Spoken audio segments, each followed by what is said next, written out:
Welcome to the Undisputed podcast. I'm your host, Jenny Taft. This podcast is the full show from today's episode of Undisputed from start to finish. They've got a busy slate, so skip Shannon, let's get to it. And I won't back down. Matt Nagy declared last week that Andy Dalton would start for the Bears over Justin Fields before the rookie impressed in the team's preseason finale. Now Chicago will prepare for Week 1's matchup against the Rams, and Fields will actually run the scout team's offense in practice. So, Shannon, which quarterback would you start in the season opener? I'm going to feed Andy Dalton to the Wolves the first game, Skip. That's what I'm going to do, Aaron Donald, because, Skip, in their first 3 games, they got the Rams and the Browns. At Rams, at Browns. Browns, Myles Garrett, Jadeveon Clowney, and Malik Jackson. And then we know what the Rams represent. Aaron Donald, who's just the best defensive player. And when he's all said and done, he's going to have a case as the greatest defensive player of all time. Skip, when I look at people need to understand, like in the preseason, it's as vanilla as it gets. They don't do scheming. I'm not game planning. When I come out here every day, Skip, I have a game plan of what the topics. I know the topics. I don't know what you're going to say, but I'm going to attack certain things. Okay, if Skip says this, I'm going to say that. If Skip goes here, I'm going to go there. Well, in the preseason, Skip, that's not what they do. They just like, we're working on what we're working on. Mm-hmm. You run what you run. We're going to work on what we're going to work on because we're getting ready for, if I'm the Rams, I'm getting ready for Chicago. If I'm Green Bay, I'm getting ready for New Orleans. So I'm really not worried about the preseason game. By the way, every day is a playoff game on this show. Exactly. Yes. Because we scheming for we actually scheming for each other, Skip. Mm-hmm. And so when you think about it, and that's why I don't like to put a whole lot. But you can tell, Skip, you can tell, like, okay, this guy got something. And you want to see a guy in practice. Can he translate that over to a preseason game? Even though a lot of times he's going up against guys that they may or may not make the team. You just want to see him compete against guys that he's not familiar with, that he's been going against in mini camps, OTAs, and now training camp. So you just want to see if he's still able to compete and make those plays that you've seen him make in the practice field. Because I've seen guys, Skip, make plays, acrobatic plays, be in perfect position on the defense, and come game time, it doesn't translate. So you just hoping that. And it looks like Justin Fields has a very, very bright future. But, Skip, there's a video I want to show you, and this is what you have to be careful of with rookie. Before you run the video, Skip, this is what we call, I believe, an underfront. They got 4 down. They walk the linebacker to the edge. The Bears are in what we call scat protection. Mm-hmm. Every eligible receiver is going to be free to exit. Yep. I believe the line makes a Louis call, which means they're going to go Louis, Larry, Liz, whatever you want to call it, Skip. Yep. They're going to slide left. They're saying, the 5 offensive linemen are saying, we got these 4 downs. Mm-hmm. We've identified the Mike. So 4 down, and that Mike comes, we got him. Yep. Anybody else that comes, Justin Fields, you're hot off that. Mm-hmm. He misses this. He never looks. He's looking left where he's protected, but it's his blind spot that he can't see, and he almost gets decapitated. Jim, roll the tape. You see what happens? See that right there? Mm-hmm. That caused you to miss 3 or 4 weeks. He's young. He can overcome that. Look at this, Skip. There's no reason they lensed it. They slid the line left. It's scat protection. So what you got to do? Now, I tell you what he did do, Skip. They run another similar blitz to that. He got rid of the ball. So he is a fast learner. I like that aspect of him. He's a very fast learner. He's like, these legs hurt. Like, here, they hit harder than... They don't hit like this when I was at Ohio State, but they hit hard in the NFL, Skip. So I'm okay with them feeding Andy Dalton to the Lions the first 2 to 3 weeks of the season and let this kid comes in. But, Skip, they talk about he's going to run the scout team. That's what all backup quarterback does. He will get 1 to 2, maybe 3 reps, Skip, with the number ones, but that's what the guys do. The guys that are backups, they run the scout team. Guess who got his start? Guess who got his way into the starting lineup on the number ones? On scout team. So that's an opportunity for Justin Fields to work on his craft. Patrick Mahomes, that's when they're like, oh man, this dude he's gonna be really good. Look how he running the scout team. So the Skip, I don't take anything from the scout team. That's what the backup quarterbacks do. But Skip, I'm okay with that, feeding Andy Dalton to the Lions. He talk about that's his job, his time coming. Okay, once Aaron Donald and that defensive line get through with you in Cleveland, you be like, okay, Justin, you gonna take it over from here. Okay. So you're telling me that Andy Dalton will start the first 2 games and play poorly because he will get annihilated the way we just saw Justin Fields I think the first 3. 3 games? Yeah. And then that will be it. That's and they'll it. be 0-3, and they'll go to the kid. Yeah. Okay, what if I They told might beat you... the Bengals, Skip. They get the Bengals at home. So Okay. they might beat the Bengals. So they might be 1-2. And then week 4 versus the Lions at home, Justin Fields coming up in that. That's it. Where's the Cincinnati game? Cincinnati is week 2 in Chicago. Okay, and then it goes at Cleveland. At Cleveland. Three, Yep, right? yep. Okay. All right, so you're saying let him win one game at home against Cincinnati. I think that's his old team. That's his original Yeah, so franchise. Skip, you be jacked to go against your old team. Well, now. he went there last year with my Dallas Cowboys and beat them there. Yeah. No real achievement, but he did do that. Okay, I'm going to start this by saying who and what is Andy Dalton at age 33 going on 34. I raved about the acquisition of Andy Dalton last year just in case that Dak got hurt, and unfortunately, I'm going to knock on wood for Dak again. He did get hurt in the 5th game. Right. And Andy Dalton came in that 5th game, and what happened at the end of that 5th game, he pulled it right out of the fire with 2 clutch big throws against the Giants to Michael Gallup. Right. And we've showed them way too many times, but it was 2 big ones up the sideline, second for a touchdown, and it just saved the game. Right. And I thought for the moment it might have saved the season. Then Zach Martin couldn't stay healthy, and nobody could stay healthy, and I wind up starting 2 undrafted free agents at both tackles. Well, what do you think is going to happen to Andy Dalton as the defense turns historically bad, right? What do you think is going to happen? Nothing great. Nothing. He's not going to win you. He's not going to win you any games on his own, Skip. You just hope he can hold it in the road. All right. So his final starting record for my Cowboys was 4-5.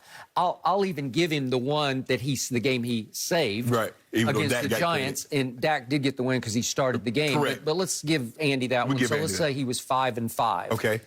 And the numbers are just okay. Threw for about 200 yards a game, and he was 14 touchdowns to 8 interceptions. That's pretty Dalton-esque to me. Yes. And he won games at Minnesota. That was fairly impressive. And I told you the game at Cincinnati. And then at the end of the year, San Francisco came. They were just beat all to hell. Right. And he beat them. And then Philly came, and they were not much better than San Francisco with Jalen Hurts trying to figure out how to play quarterback on the fly. And Andy Dalton in that game went 22 of 30 for 377, 3 touchdowns and 1 pick. That's pretty good. That QBR was 87. That is high. Right. Okay, so that was a big-time Andy Dalton game by a guy who once upon a time, it's a long time ago, made 3 Pro Bowls right out of the gate in Cincinnati and averaged winning 10 games a year for the first 5 years he played for the Bengals. Under Marvin Lewis, they're a pretty good football team. Correct. And he was a pretty good quarterback who went 0-4 in the playoffs. So that pretty much sums up what Andy Dalton is and what he is not. Correct. As he ages, he's pretty statuesque in the pocket. He has little to no mobility. He's going to have a hard time against a Rams pass rush. He'll have a harder time probably against the Cleveland pass rush. So here's my point about this. I'm back to what I said about Mac and Cam. If you believe in Justin Fields, and you know what he is and what he isn't, but what he is better than what Andy Dalton is. Like there is, like I'll give the kid a little edge on the ises over the isn'ts. On the isn'ts, I'll give Andy Dalton a little bit of an edge. Because he's just a professional quarterback. That's what he is. Okay. And I was watching one of the Bears telecasts featuring Jim Miller, who I covered when he was the quarterback for the Bears. Yeah, I know Jim. And he was just raving about how good Andy Dalton had been in joint scrimmages and in practices. He said, I've spent a lot of time at Hallis Hall this week, and Andy Dalton is just killing it in practice. I do not doubt that for 1 second. He's been there and done all this at the highest level. He can function at a high level as a professional quarterback. Every time I turn on my TV and watch Justin Fields, I see one of those that you just showed, and then I'll see 2 or 3 splash plays where I'll say, whew. He can move. He can run it downfield when he's challenged because he ran 11 times for 92 yards. That's 8.4 per carry. That's pretty good. Completion percentage was scary low, 61%, but he had some big games, and he did not throw a pick in he played 92 snaps. So remember, Mac Jones played 75 preseason snaps. Justin Fields played a lot of football, 92 to 75, so he got in a lot. He did. 2s, 3s, 4s he's playing against, I got you. But I saw a lot from Justin Fields. I saw spark. I saw inspiration. I saw contagious effect on the team. Even the 2s playing with him, they rose up. You could see the excitement in the Bears that Andy Dalton will not give you. Andy Dalton is business as usual. He's stoic. He's not inspirational. He's he just sort of is who he is. And he's not going to lift this team to greater heights. Justin Fields can. Let me ask you a question. Do you believe that the Bears are a playoff team with Justin Fields? I think they have a better chance of being a playoff team. I don't think they're a playoff team either way. Okay. That's just my gut. Right. I just think because I don't, that I would play Justin Fields out of the box. But you know how I feel? Right. I'm a prisoner of the Peyton Manning effect. You throw him in there and let him... Yeah, just throw him in there. Let him lead the league in interceptions the first year. You're still decent. You're not an embarrassment. Right. But let him figure it out on the fly, because that won't happen that often to Justin Fields. That's a face side blitzer. That's your face side. You should be able to see that. You better hope it doesn't happen often. He had so locked in on his primary, he never saw this coming and took it right between the eyes. And it's dangerous because it knocked his helmet off. That's how hard that shot was. His head like to been in that helmet. That's what I'm saying. It almost felt like the head was rolling. Skip, you can't take too many shots like that. On your eyesight? Right, and you can't, Skip. Once they redirect, you have to understand, I'm protected to the left. They just slid the protection. They made a Liz, Louis, or Larry call letting me know they're going left. Now, the weak side is scat protection. Okay, so we both watched Justin Fields a lot last year. What do we love and what do we not love? Well, Clemson, that was just big time. Sensational, That's like #1 overall pick kind of performance.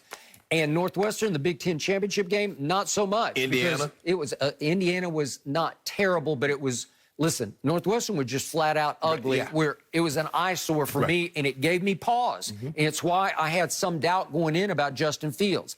I also think he's just a natural-born playmaker. He's just got it. He's got the head and the heart, and obviously the talent to make plays. Yes. And he made a throw at the end of the half the other day in that final preseason game into one of the tightest windows you can throw it into, and you can say, was it forced? You know, was it a little lucky? But this is a big-time on-the-move throw into about the tight. It's sort of double covered. And Andy Dalton ain't making that play, Skip. I'm sorry. Not making that play. I mean, that's a sweet throw. That is.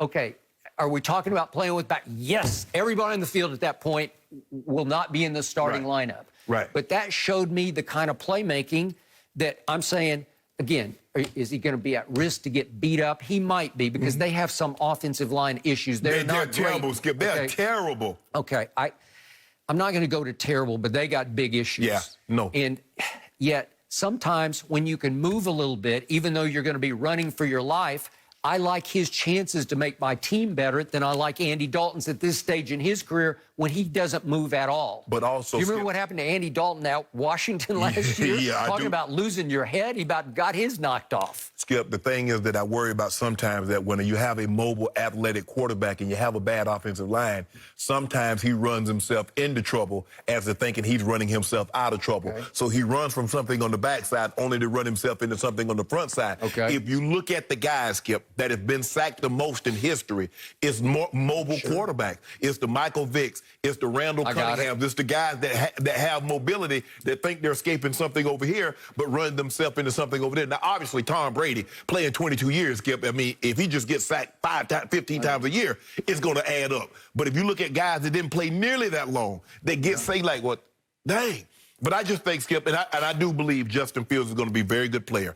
I believe his time is going to come. But, Skip, you know, they got the Rams, they got Cleveland, they got the Packers at Tampa, 49ers at home. They got some tough defenses on this schedule.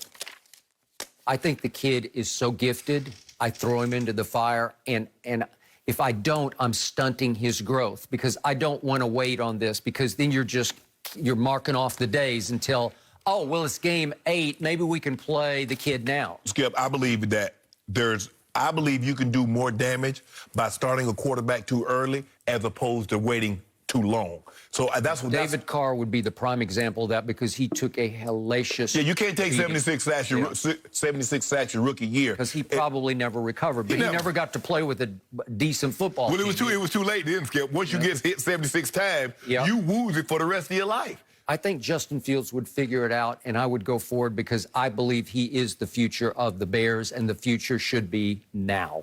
Yeah, I just think the thing is that Nagy was there when they saw. I think no, he wasn't there. He left the year before because they took Trubisky over Patrick Mahomes. But I just think the thing is he has a sense that, and I don't know, Skip, and I agree with you. You said earlier, what did Andy Dalton do to deserve, like, he's etched in stone to start at the start of the season? I don't know. Like, oh, it's my time. I heard him at the press conference, it's my time. Justin time's going to come.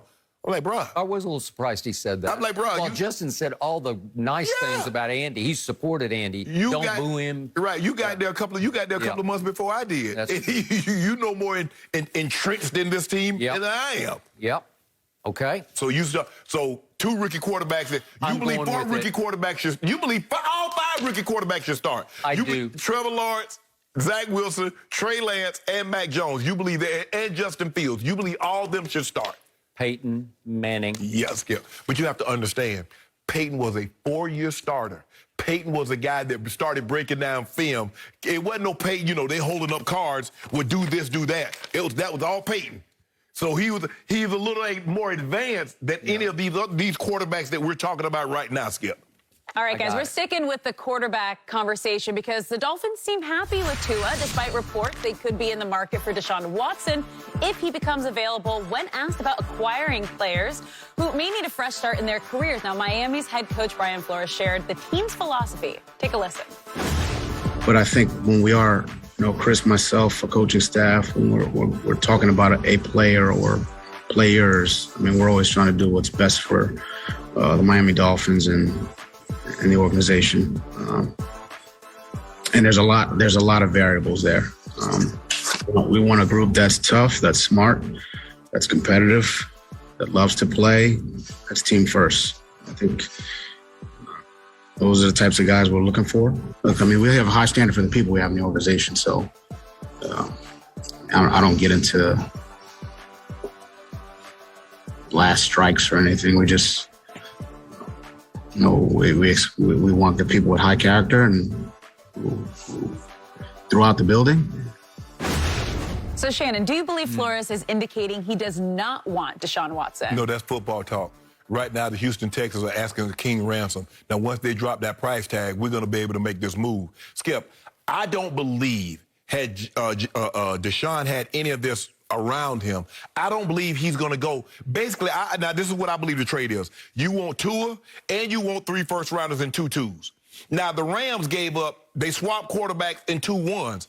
I don't believe Deshaun Watson was going to go for a quarterback that went top 5, 3 number 1s and 2 number 2s. I don't believe he was going to go for that even with this. When he says high catch, Skip, look, there's some allegations. He's not been charged. He's not served any time. These are allegations. These are very, very serious allegations. And there's a bunch of them. A bunch of them. Yep. And I don't want people at home to say, well, Shannon, you poo-pooing. No, I'm not. No. These are very, very serious allegations. Yep. But as we sit here right now and discuss it, that's all they are. Allegations are not convictions. They're allegations. He deserved to have his day in court, and we'll see that if it gets that far, Skip. Yep. But listening to him talk, if I just close my eyes, that's Coach Belichick. Because all the things that he said when he's looking for competitors, team first, and all that, that's straight out of the Bill Belichick playbook. We know, Skip, all things being equal, I believe most teams, I'm not going to say all, there's no such thing as all and every. Most teams want guys of high character, want guys that have very good moral conscience. But you and I both know, you haven't covered this game 40 years, me having played it and still covering it. The likelihood of you getting 53 guys of high character and moral conscience is not very likely that all 53 guys are going to fall up under that umbrella. That doesn't mean that you don't try. That just means that it's very unlikely that's going to happen. Mm-hmm. But what I took from what Coach Flores said, right now the asking price is too high. Mm. We're going to do what's in the best interest of this team to make this team better. And if the price tag on Deshaun Watson comes down, we're going to make a move for Deshaun Watson. Mm. That's what I took from what he said. You could be right about that. But I must admit, when I read this and then I watched him say this, a little voice went off in the back of my head like, did he just say he does not want Deshaun Watson? because he said he talked about everything he does love in a player, and it all fits Deshaun. And I was the biggest Deshaun fan until all this broke. Right. And now I have some You have some serious reservations, questions. yes. And yet, I'm listening to Brian Flores, who, remember, grew up under Bill Belichick. And by the way, Bill Belichick has been notorious for taking shots and risks with low-character players, right? He was sort of Al Davis East for a while, right? Yeah. Okay, so he's talking about players that fit our team, overall talent and salary cap. We're talking about players always trying to do what's best for us. We want a group that is tough, smart, Deshaun, competitive, Deshaun, loves to play, Deshaun, and his team first, Deshaun. He is all of the above. You cannot find better yeses in all categories than that. This is unheard of, what's happening right now. This is revolutionary. This will go down potentially as a legendary acquisition, that a young quarterback, 25 years old, 25 years of age, is suddenly available on sort of the open market, if you so choose, to take on what's now some baggage. Right. And to your point, I don't know what's going to... I don't know how he's going to be punished by our justice system, let alone the National Football League. Well, it's hard for me to see a scenario, Skip. Even though there might be no convictions or anything, there might be settlements, I don't know. It's hard for me to see a scenario where he doesn't get at least 6 to 8 games. 6 to 8. I'm with you. It could be more. Okay. So we accept that. We honor that. We're upholding that at the highest level. But he's still available on the open market. But after Brian Flores goes through all the good things that he loves in a player, then he pauses and he says, I don't know anything about last strikes. As if, again, he never said Deshaun's name, but I'm having to leap to the conclusion he's talking about. Is Deshaun on a last strike? Yeah, you say that, Skip, that's tampering. So you can't, we all know who he's talking about, but you can't say the guy's name. And finally, the bottom line, we want people with high character throughout the building. Well, now you at least have to question Deshaun's off-field character, not his football character, his off-the-field choices. His decision-making off the field is shockingly wrong as far as we know, because what are we up to now? 20 lawsuits? 22 lawsuits filed. With 10 criminal complaints. Okay. So now I don't know the politics of this operation and organization. Obviously, Chris Grier has been in charge there for a long time, because this is his 22nd year with the Dolphins and his 6th as GM. So he hired Brian Flores under the ownership of one Stephen Ross, who's owned this team since 2008. And in that time, 14 years of ownership, the Dolphins have gone to the playoffs only twice and lost both wild card games. So Stephen Ross, in 14 years, has to show for himself 0 playoff wins. So ultimately, in a situation like this, with the character in question off the field, it's going to be Stephen Ross's final say on yes or no, should we pursue Deshaun? The cost or the price is a whole nother issue. You brought all that up. But somebody has to say yes or no. Green light, red light. And I don't know how much say Brian has over Chris Grier, but it ultimately comes down to the owner. Is the owner going to say yes to Deshaun? You say he on the team for how many years? 14. How many playoff wins? 0. Okay.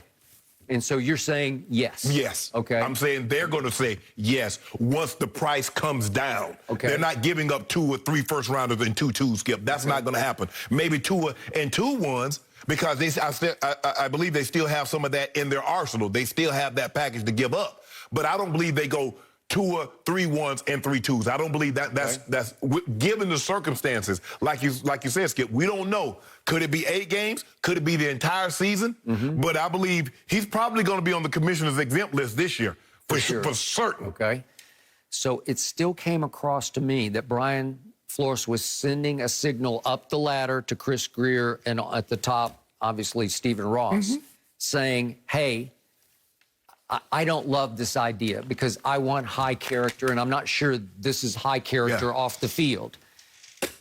And he went on to rave about Tua's progress. You're a Tua fan. It feels like Brian Flores is turning into the biggest Tua fan, because he's talking about he has taken a step as far as leadership and working with his teammates to get things right.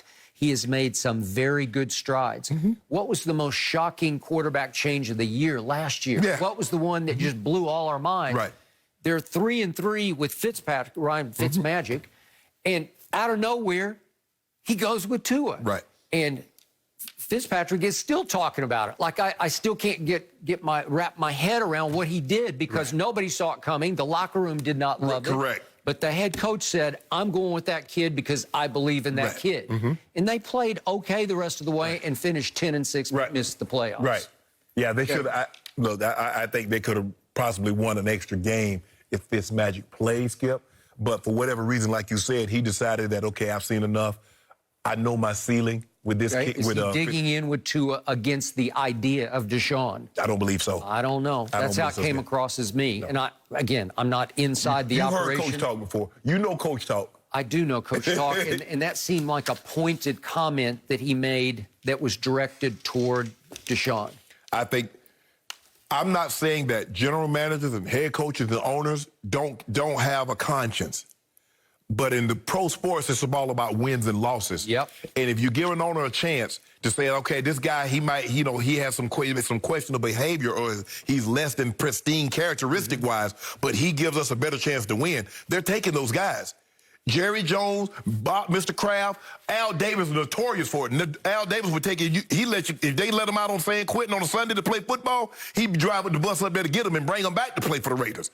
So at the end of the day, Skip, that's what it comes down to in pro sports. He wanted players with football character, but the off-the-field character did not matter. If you play defense, Al wanted somebody, you rip somebody's head off, that's the character that he wanted. Because a lot of the stuff they got outlawed was because of Al's defense. Sema Tuzak. All right, guys, we have some huge breaking news out of New England. We'll get to that next. We got breaking news. What the breaking news is? No mercy, and I won't back down. Confronting performance concerns has historically been every guy's worst nightmare. Trekking to the doctor's office, another awkward conversation followed by a long wait at the pharmacy. Thankfully, help is here at BlueChew.com, offering the first chewables with the same active ingredients as well-known alternatives. So you'll be 100% confident every time. Plus, your online consultation is free, and delivery arrives in discreet packaging. No one knows. Here's a special deal for our listeners. Try it for free when you use promo code Fox Sports at checkout. Just pay $5 shipping. That's BlueChew.com. Promo code Fox Sports to receive your first month free. And I won't back down. Breaking news out of Foxborough. The Patriots are releasing Cam Newton and will move forward with Mac Jones as their quarterback. Cam was battling with the Alabama rookie for the starting job, but the former MVP missed some training camp due to COVID protocols and didn't do enough in limited preseason action to hold on to his roster spot. So, Shannon, what's your reaction? I'm surprised. Skip, many years ago, I spoke to someone very close to Coach Belichick. And it says that Coach Belichick relayed to him that he came within a whisker of naming Tom Brady to start in 2001, but he just couldn't pull the trigger. And he said that was probably one of the regrets that he went, when he did it, ultimately make that decision. That's why he never went back to Drew Bledsoe. Fast forward 20 plus years later, Skip, he gets an opportunity to, again, Tom wasn't a rookie, obviously, at this point. He was in his second year. To make a decision, Coach Belichick says, I'm not going to miss on this one. I'm a little surprised because I didn't. The kid played well. Mac Jones played unbelievable, Skipper. Remember, I said this before. I believe he was the most ready to play. Take him out the box, given what he was at Alabama. Coach Belichick knows Nick Saban. They're basically one and the same. One just coaches college, the other coaches the pros, but they're one and the same. And I believe Coach Saban said, Bill, you can't go wrong with this guy. This guy's tough, this guy's smart, this guy's team first. And remember, Skip, we talked about this, Skip. If it's close, one guy vaccinated, the other guy isn't. Brian Flores says what? Team first. Yep. All these coaches, all these ownerships is looking at a guy, okay, you can blow our whole thing up by not being vaccinated. We can miss games. I do believe that was a factor. I'm going to take it out of your hands. get the vaccine. He chose not to. Hey, it's his choice. Yep. Now he can do whatever he wants to do. We'll see what happens. He only had $3.5 million guaranteed. Could he land somewhere else? We're going to talk about that a little later, Skip. But I'm a little surprised that this is the way it would go. But like you said this, Skip, he either has to start or you have to release him because there is no in-between. That's Cam Newton. It's Cam Newton. He was not born to be a backup quarterback. No. He has no backup in his makeup. Right. It's not who he is or will be. And I wouldn't want him hanging over the shoulder pads of my kid because I think that's hard.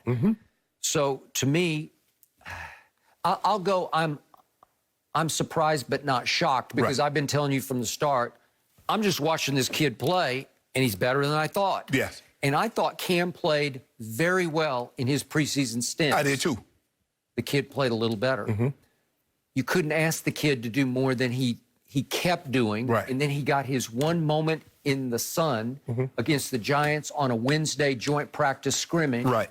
And according to all, I didn't get to watch it, but according to all reports, they kept score. He was 35 of 40. Right.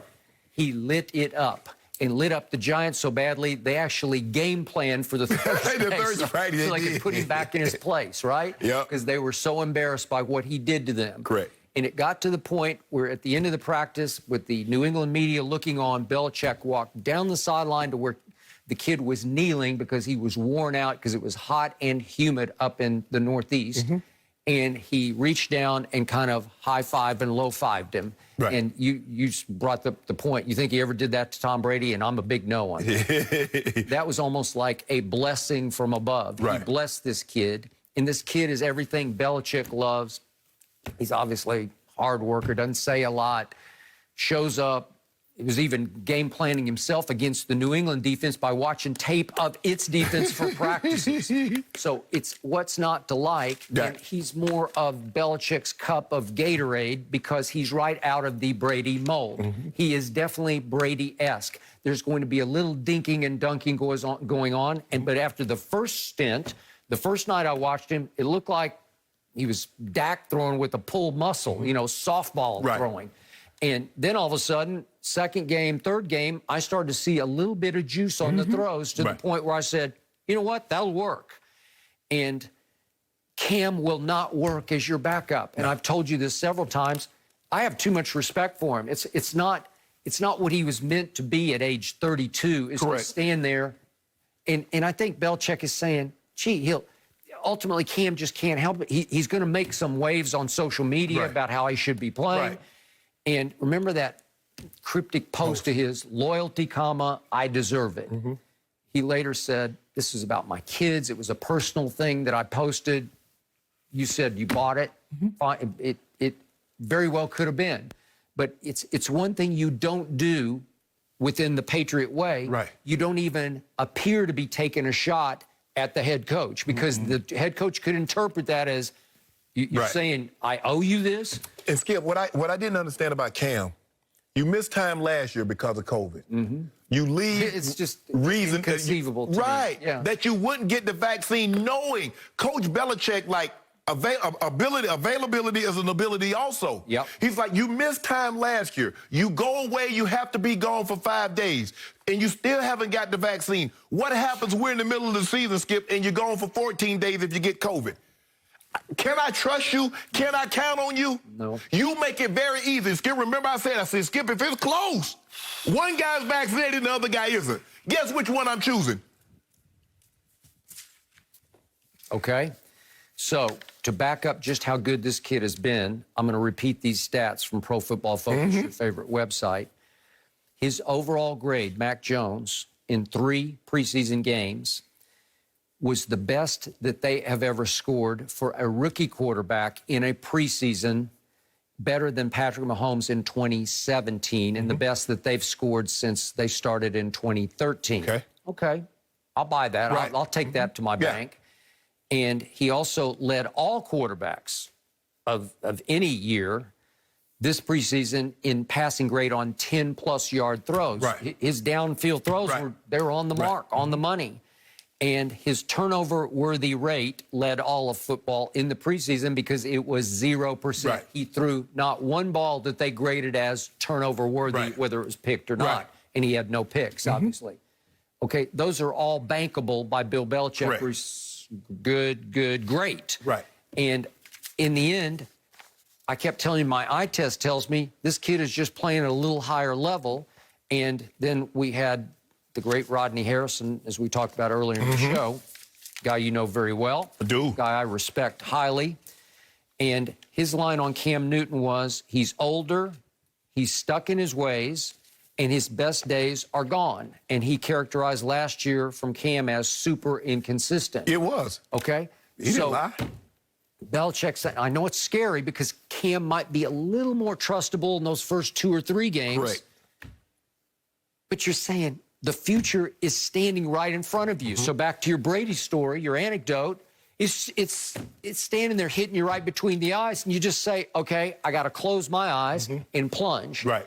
And hope that he can weather a few early storms and get ready for the game of games, which is going to be week 4 on Sunday night versus Tom Brady. Well, we think they're going to run the football heavily. And again, Cam can obviously supplement that. Right. But you don't really now need Cam to do it all by himself because you got a stable. Right. The stable's running so deep, starting with Ramondre Stevenson, that you sent Sony Michel to the Rams. Right.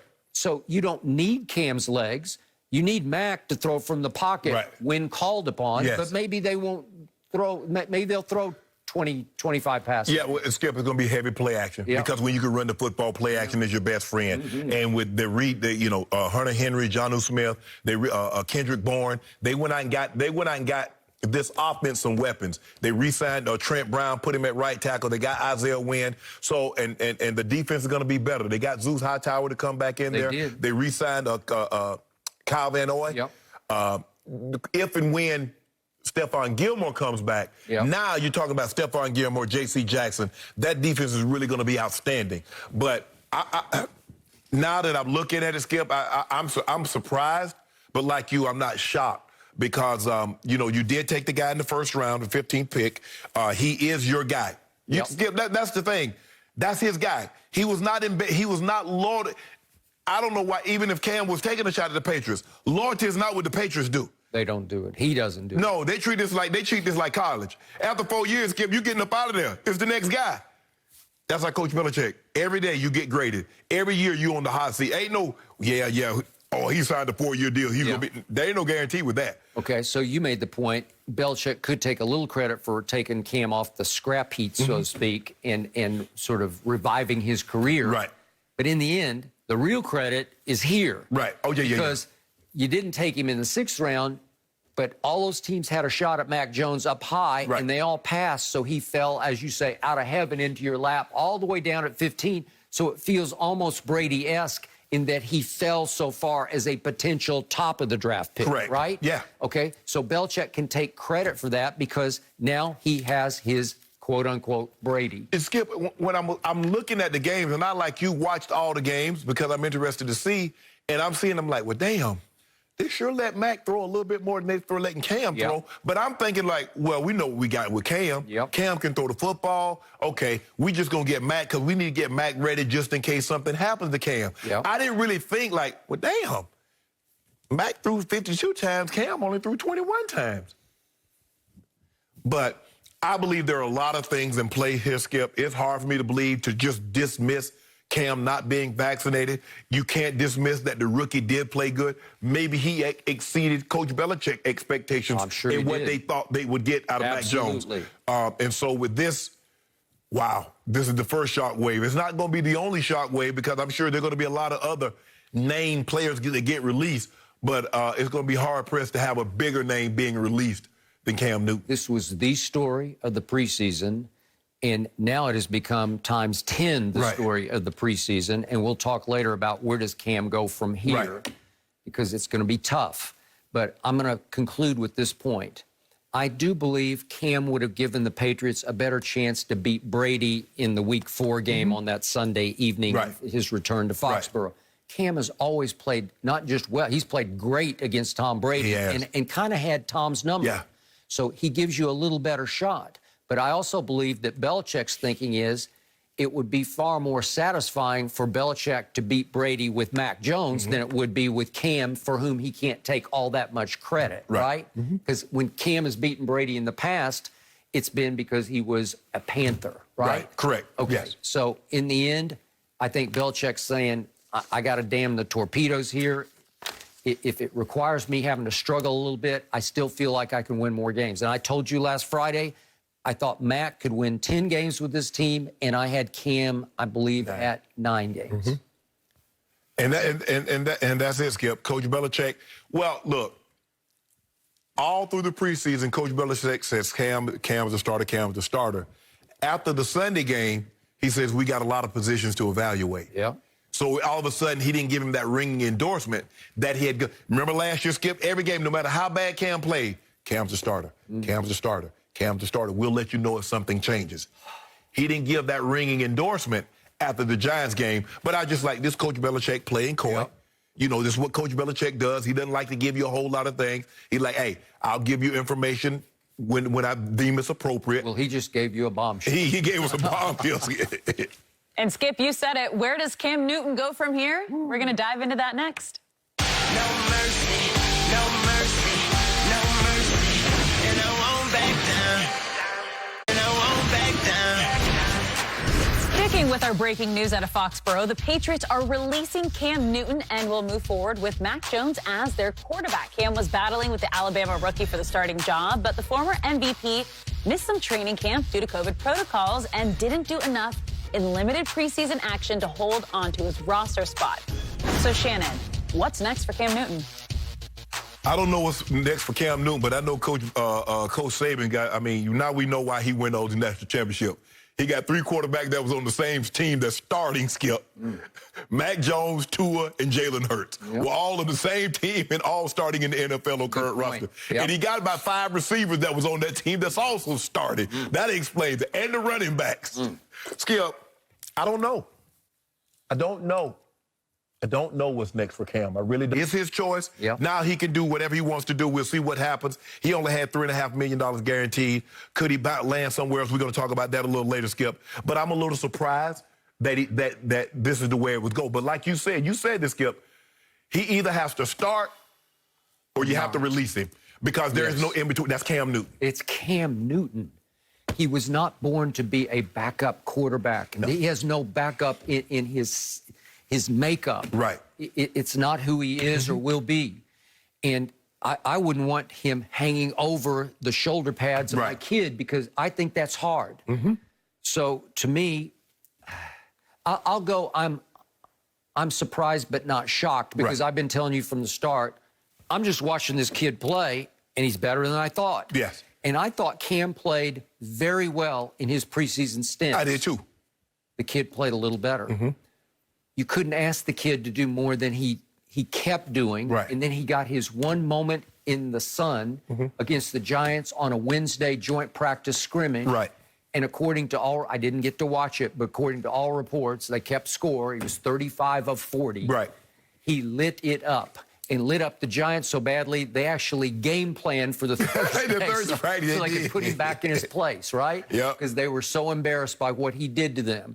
And it got to the point where at the end of the practice, with the New England media looking on, Belichick walked down the sideline to where the kid was kneeling because he was worn out because it was hot and humid up in the Northeast.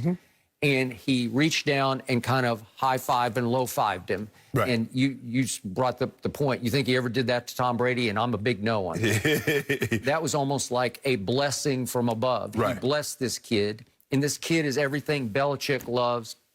He's obviously a hard worker, doesn't say a lot, shows up.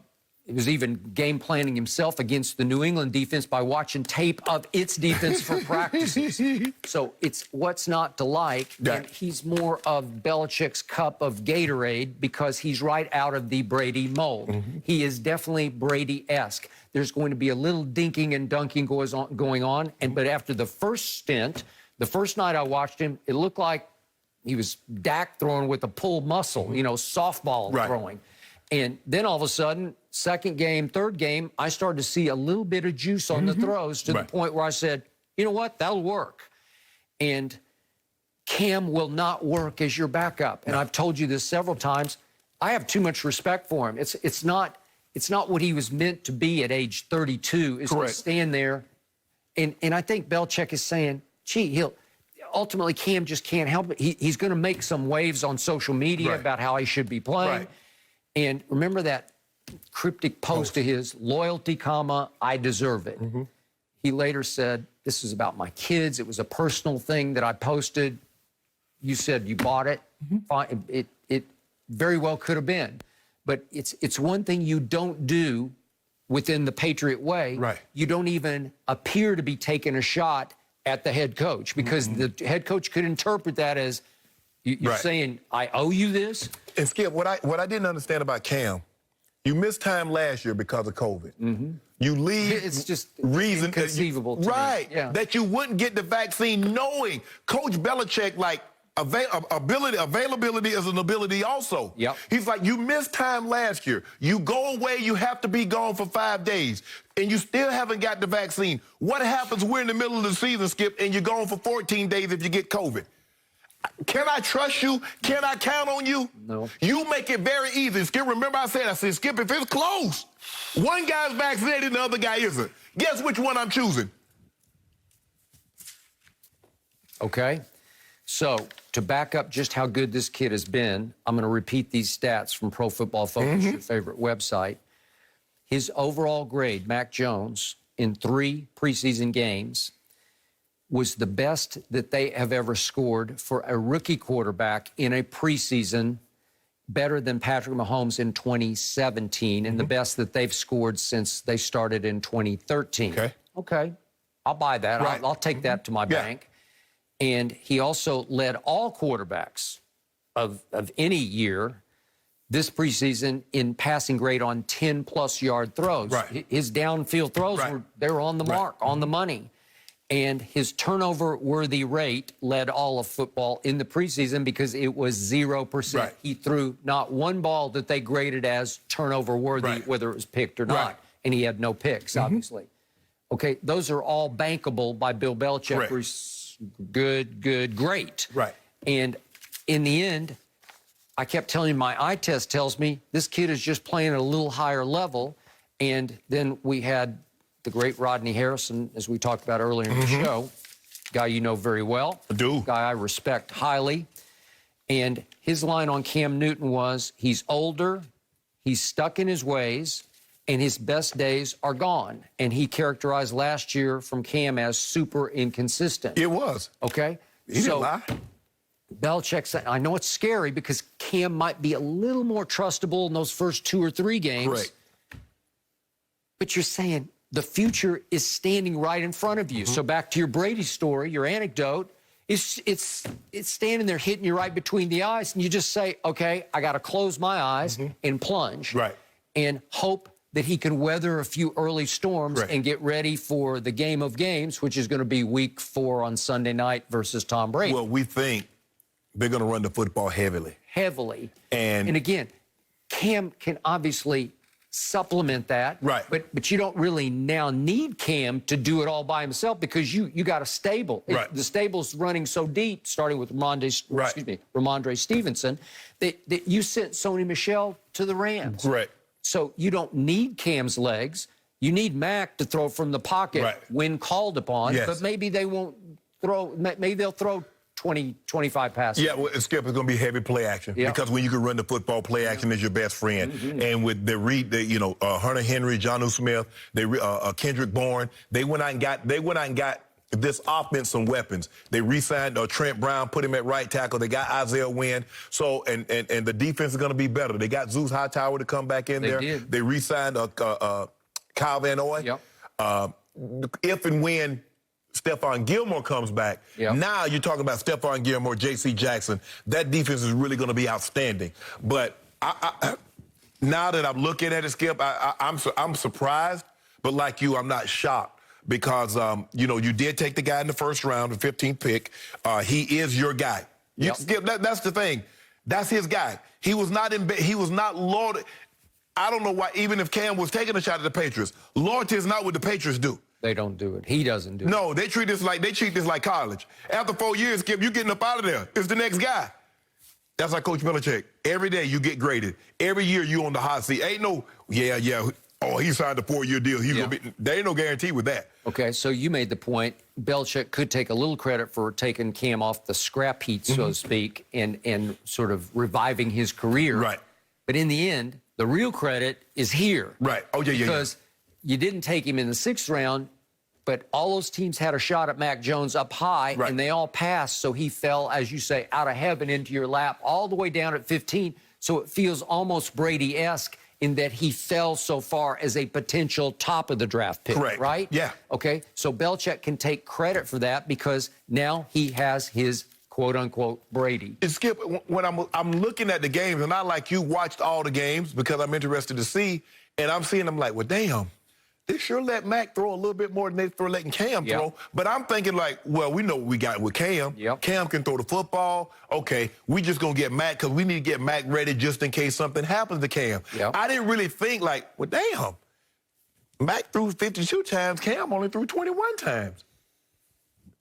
But I believe there are a lot of things in play here, Skip. It's hard for me to believe to just dismiss Cam not being vaccinated. You can't dismiss that the rookie did play good. Maybe he exceeded Coach Belichick's expectations in what they thought they would get out of Mac Jones.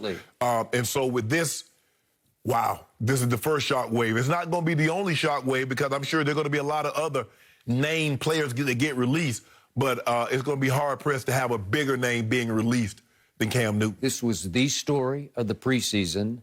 And now it has become times 10 the story of the preseason. And we'll talk later about where does Cam go from here because it's going to be tough. But I'm going to conclude with this point. I do believe Cam would have given the Patriots a better chance to beat Brady in the Week 4 game on that Sunday evening of his return to Foxborough. Cam has always played not just well, he's played great against Tom Brady and kind of had Tom's number. So he gives you a little better shot. But I also believe that Belichick's thinking is it would be far more satisfying for Belichick to beat Brady with Mac Jones than it would be with Cam, for whom he can't take all that much credit, right? Because when Cam has beaten Brady in the past, it's been because he was a Panther, right? Correct. Okay. So in the end, I think Belichick's saying, I got to damn the torpedoes here. If it requires me having to struggle a little bit, I still feel like I can win more games. And I told you last Friday, I thought Mac could win 10 games with this team, and I had Cam, I believe, at 9 games. And that's it, Skip. Coach Belichick. Well, look, all through the preseason, Coach Belichick says Cam's a starter, Cam's a starter. After the Sunday game, he says we got a lot of positions to evaluate. So all of a sudden, he didn't give him that ringing endorsement that he had. Remember last year, Skip, every game, no matter how bad Cam played, Cam's a starter, Cam's a starter. Cam's the starter. We'll let you know if something changes. He didn't give that ringing endorsement after the Giants game, but I just like this Coach Belichick playing coy. You know, this is what Coach Belichick does. He doesn't like to give you a whole lot of things. He's like, hey, I'll give you information when I deem it's appropriate. Well, he just gave you a bombshell. He gave us a bombshell. And Skip, you said it. Where does Cam Newton go from here? We're going to dive into that next. No mercy, no mercy, no mercy, and I won't back down, and I won't back down. Sticking with our breaking news out of Foxborough, the Patriots are releasing Cam Newton and will move forward with Mac Jones as their quarterback. Cam was battling with the Alabama rookie for the starting job, but the former MVP missed some training camp due to COVID protocols and didn't do enough in limited preseason action to hold on to his roster spot. So, Shannon, what's next for Cam Newton? I don't know what's next for Cam Newton, but I know Coach Saban got, I mean, now we know why he went on the national championship. He got 3 quarterbacks that was on the same team that's starting, Skip. Mac Jones, Tua, and Jalen Hurts. Were all on the same team and all starting in the NFL on current roster. And he got about 5 receivers that was on that team that's also starting. That explains it. And the running backs. Skip, I don't know. I don't know. I don't know what's next for Cam. I really don't. You're talking about a guy, like you said, he's fairly young, 32, but he's not a typical 32-year-old drop-back quarterback. He's got some miles on him from the punishment that he's taken while he was in Carolina. And if you bring him in, I don't know how you bring him in as a backup. Is that something Cam Newton is willing to accept, being a backup? For me, Skip, Houston is the logical place, the landing spot for me. Now it gives us some assurance. Now we're just gonna hold. We're gonna stand pat with Deshaun. We not finna get up off him. We got Cam, Tyrod Taylor. If he doesn't, work out well, Cam, we put Cam in there. We ride with this. But Skip, I don't see, looking around the league, I don't see a situation where he can come in and be the starter. And then that's one of the reasons I believe New England ultimately would say, like, we're going to start Mac, but Cam, you can't be the backup here. Where can he go and be a backup? Is that something that Cam is willing to, like, because Skip, once you've been a starter and you've enjoyed the level of success that Cam is enjoying, you've got to swallow a lot of pride. Yep. To all of a sudden be to know that I'm not the guy. I'm not running out there with the starters. When they introduce the starting offense, I'm not running through that tunnel getting the crowd hyped. I'm running scout team, something Cam Newton has never had to do since he's been in the NFL. So, Skip, I'm going to be honest with you, 1,000%, Skip, I don't know what's next for Cam. He was the MVP of this league. He lifted a team all the way to the Super Bowl. He didn't play great against your Broncos in the Super Bowl, but I'm not sure anybody would have played great with Von Miller coming off the edge like a terror. Okay, so the first name that hits me between the eyes is Ron Rivera, now coaches, obviously, Washington. Right. And it's Fitzpatrick and Heineke is their 1-2 punch. And they gave Heineke some money, and he played pretty to very well against the Bucs in that playoff game, as you recall. Played very well, actually. He did. Better than any other quarterbacks that played against the Tampa defense. Okay, so I ask you, Washington is a loaded football team that still has a big question mark at quarterback, only at quarterback. What does Ron Rivera now think of Cam that he won with and went miles with and knows him inside and out? Would he think he'd be a little better choice at quarterback right now than Fitzpatrick? I'm going to say yes, he would. It's a lot to uproot and turn upside down this close to the start of the season. Right. But in the end, push comes to shove. Would Ron Rivera right here, right now on a lie detector think he could win a game or two more with Cam than Fitzpatrick? I say yes. I believe it's a big yes. But Skip, I would have felt better.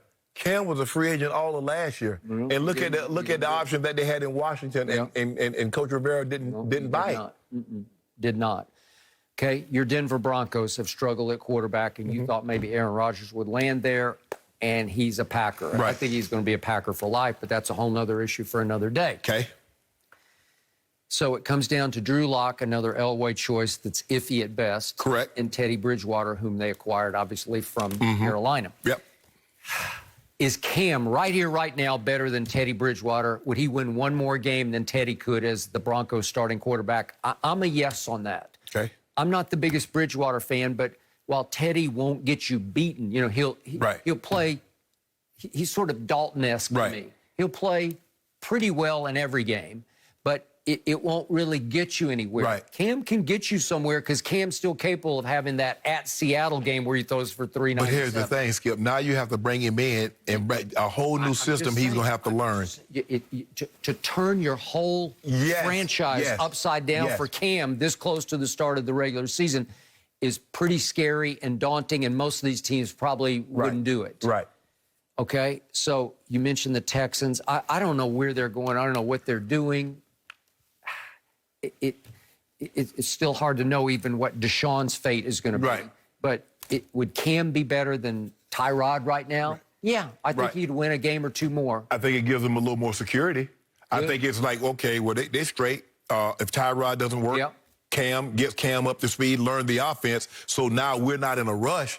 I mean, you got Tyrod Taylor. I don't even know who the backup is in Texas, Skip. I think it's a Stanford. What's his name? Is it Davis Mills? Okay, but I believe that offers the Texans some security that we don't have to take this little offer that someone's given us for what we believe is a franchise-altering quarterback that's 25 years of age. Okay. Do I want to see Cam Newton play for the worst team in the NFL, start 17 games and get the you-know-what kicked out of him? I don't love that idea. Right. But is that Is that what's left for him at this point? Well, Skip, if I'm unemployed, there's not a job that I wouldn't do, Skip, for the most part, to have employment, especially if I got a family to feed. Now, sure, there are jobs that I might not want to do. But when I need to provide, the question is, you can't look at it like, man, that's the Houston Texans. That's beneath me. You're a quarterback. You're without a job. For me, it's a no-brainer, Skip. When you're without a job in the NFL, there are no bad teams. There's not a situation that's not ideal for you because guess what? You're not in an ideal situation. So in the end, to me,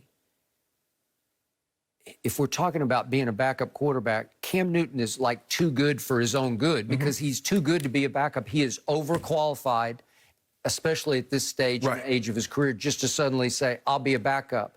You've been around Cam. I've been around him and his father enough to know he's a force of nature. He takes over your whole franchise, and he can lift your whole franchise, but you can't just push him into the shadows and say, hold this clipboard for 17 games and run the scout team. I just don't see it. No. Unless he can swallow a whole lot of pride, and I wouldn't wish that upon him. Well, hey, Mike Vick had to be a backup. Randall Cunningham ended up being a backup. I mean, so it's not, obviously they didn't win the MVPs, but they were the quarterbacks similar to Cam in skill set that had great success early on, that had to be a backup that later became, Skip, remember, Randall had left the league completely. And then came back with Minnesota, had that outstanding year. I played a year with Randall in Baltimore. So you can't, I know it's tough for Cam to be Cam, and all of a sudden I'm standing on the sideline with the headset on, and it's tough. It's tough, Skip. It's tough. And it's hard for Cam because he's so social media conscious. He lives on social media that it's hard for him not to share his emotions constantly on social media. Well, that's not the best case scenario for a backup quarterback who's going to get frustrated after 4 or 5 weeks. Well, the first thing I would do is I'd go down to somebody's CVS or Walgreens or health department and I'd get vaccinated. I'm going to start with that. Because if you don't think people are holding that against you, you hear all the coaches talking about, I want these players, I want to get there. Even Jerry Jones is talking about getting vaccinated because at the end of the day, Skip, if this is a team and we're a team and one guy can blow this whole thing up, it's just hard for me to see a scenario, Skip, with a quarterback. Of all the positions that really need to be, is him. So that's going to be a qualification of continued employment in this league is he's going to have to get vaccinated. Right? I believe it's going to be a qualification probably in 2022, 2023 that you're going to... For everybody. Yes. Oh, I agree. Every franchise is going to it in personnel off the field, and now... Because we saw the Astros. I think the Astros and the Nationals, I think they're two baseball teams. If you want to be employed here, you're going to get vaccinated. We know that's where it's headed. That's where it's headed. I want to see how many guys are going to turn to the deal and say, nah, I don't want this $20, $30 million. I ain't getting vaccinated. I'm going to see. And you saw what just happened to Carson Wentz, unvaccinated, and he's on the COVID list. And you can't love that. Yeah, I'm about to be out with Carson Wentz. It's always something with him. It's the injuries. It's the, I'm just about to be done with him. So you're going to walk away from walk away from walk it to. Yes. Okay, I got it. And I don't disagree with that assessment. Man, Skip, we're talking about this thing, Skip. I mean, when we got it, when AC said, we got breaking news, and producer in my ear says Cam just got released, I still don't believe it. It doesn't seem surreal. There's some shell shock. Yes. Yep. Well, when he decided to go with the kid, because Cam has such a huge presence, he said, I can't have him as my backup. They still got a Brian Hoyer who is made to be a backup. And steady. Is he still there? I think he had surgery, Skip, so I mean, he's probably still on the roster. He's not going to play anytime soon. But they got Hoyer, who, like you said, the perfect backup. Perfect. That's all he should ever be, a backup. You won't hear a peep from him. No. And if they need him, he'll be there. Yep. And he started a bunch of games in this league, and he started games for the New England Patriots. He knows what it is. So you're good to go. All right, I'm afraid Cam's going to have to just go home. We are staying in New England. Will Bill Belichick get back to the playoffs with Mac Jones at quarterback? That's next. No mercy, no mercy, no mercy. And I won't back down. And I won't back down. Sticking with our breaking news out of Foxborough, the Patriots are releasing Cam Newton and will move forward with Mac Jones as their quarterback. Pro Football Focus posted this week that the Alabama rookie had the best preseason rookie passing grade since 2013, and now he'll look to do what Cam couldn't do last year, get New England back to the playoffs. So, Shannon, what will be the Patriots' record with Mac as a start of the season? I'm trying to look at, as you mentioned, I'm trying to look up their schedule and looking at it. I said they were going to make the playoffs, Skip, and so I believe it's going to take 10 wins for them to make the playoffs. So I'm going to go 10-7. I say they go 10-7 at the bare minimum, possibly 11-6, but I'll be conservative. I'll say 10-7. I think Mac's going to play well. I know they're not going to rely on Mac as much as maybe some of the other quarterbacks, but they're going to run the football. I believe they're going to be a top 5 running team, and everything that they do is going to be set up off the running game. So they're going to be heavy play action. They went to the 2 tight ends. They went and got Hunter Henry in free agency, got Jonnu Smith, upgraded the wide receiver position. I think they signed Nelson Aguilar. They did. Kendrick Bourne. Yep. So they got some weapons. I still like Jacoby Myers, Skip. I really like him. The more I watch him, the better he gets to me. I really like Jacoby Myers. And so with that being said, Skip, I'm going to say they go 10-7 and they make the playoffs. We did this same topic last Friday, but we were doing if he starts or if he starts, how many do they win? Cam versus Mac. And I told you Mac Jones would go 10-7. I don't know if that's good enough in this new 17-game format to get you in the playoffs. Because the Bills are going to be an issue for the Patriots once again, maybe even be an more issue for everybody. And the Dolphins are an X factor to me because I think they're good enough to be in that same range of 10 wins. But who's going to be the quarterback? I assume it's going to be Tua. Are they going to go forward with Tua? It's hard for me to know. But right now, to me, it comes down to Buffalo versus New England. So why do I think Mac Jones can win 10? You talked about the running game. I'm going to say it again. Ramondre Stevenson can be a star if Belichick lets him, but it's not their way. They usually split the carries 3 ways. And remember, James White is still he's still in the mix. J.J. Taylor, so they're sort of the same guy, but James White can catch it better. And you talked about Harris and obviously Ramondre. So the point is that they're going to run the heck out of it. Their offensive line looks pretty to very good to me.